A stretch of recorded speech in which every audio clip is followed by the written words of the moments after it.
So I've been to Israel about 20 times. My family is from there. And last time I went, it was last July, and it was for my little cousin's wedding. But I'm always nervous when I go to Israel because of security. And I suppose I should mention that my family's Palestinian, and so you always get stopped when you get to the airport. And this time it wasn't actually going that bad until the second I stepped out into Ben Gurion Airport, and someone just said, "Step over here." And they stop you several times, and the main stop is at the passport check. And they send you off to this kind of room to the side with like a bunch of other Arabs and people who kind of look Araby, like a couple of Indians, like a lost Ethiopian, and like one Chinese guy who's just like, "Damn it, I shouldn't have traveled with Hassan." But when you're there, it's clear everyone speaks Arabic because everyone's Arab there, but no one will speak Arabic. No one wants to be identified. Because the questions they ask you when you're there are, why are you here? Where's your family from? Why are you here? What's their religion? What do you identify as Arab? What's your race? What's your religion? What's your ID number? What's your uncle's ID number? What's your cousin's ID number? What's your father's ID number? Where are you from? What's your Facebook account? What's your Twitter account? What's your password? And all over and over and over again, then you get sent back to the room to sit in silence and not speak Arabic. And then someone else calls you in and assures you this is for your safety. And this person also usually carries a big gun with them. And so you do this again, like, what's your race? What's your ethnicity? Why are you here? And the question they keep asking, and the thing in my heart, which I always kind of think, is how is this protecting anyone? How is this keeping anybody safe? Because kind of the purpose of it really is just to remind you that you're Arab and this is not your country. And then, so when you leave the airport, you can drive up this highway that gets up to where my family's village is.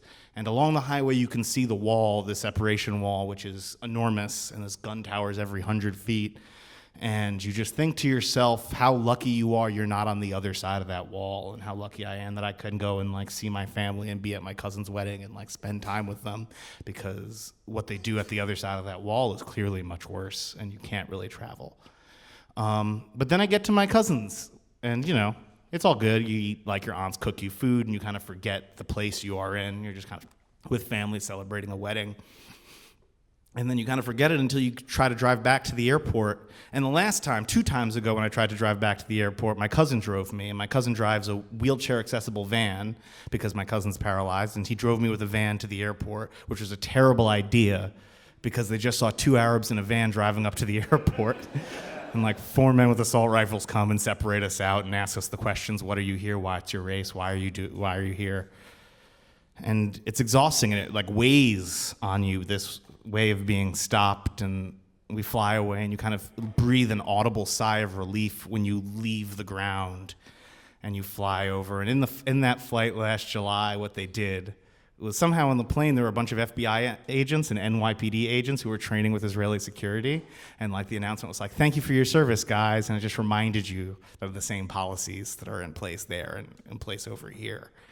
And then you touch down in the airport, and I'm thankful to be on those lines, those passport control lines, where they stamp your passport and say, "Welcome home," stamp your passport and say, "Welcome home," and they stamp me and my family's passport, and they say, "Step to the side." And that one didn't last as long. The first, in Israel, it's usually like a 3-hour, 4-hour wait. This one was like 30 minutes, so, thank God. And so we get out, and we get into the cab. We try to get a cab, and the cab driver is Arab. I think he's from Alexandria or something.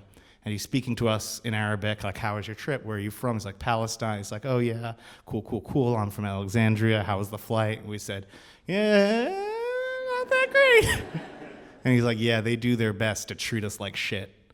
And then, when you're driving back from the airport, there's that point where, like, the kind of road turns, and you can see New York look like Emerald City. Do you know what I mean? It just, like, rises out. And we're looking at this as we're kind of silent after, and he just goes, "Welcome home." And that's it. Thank you.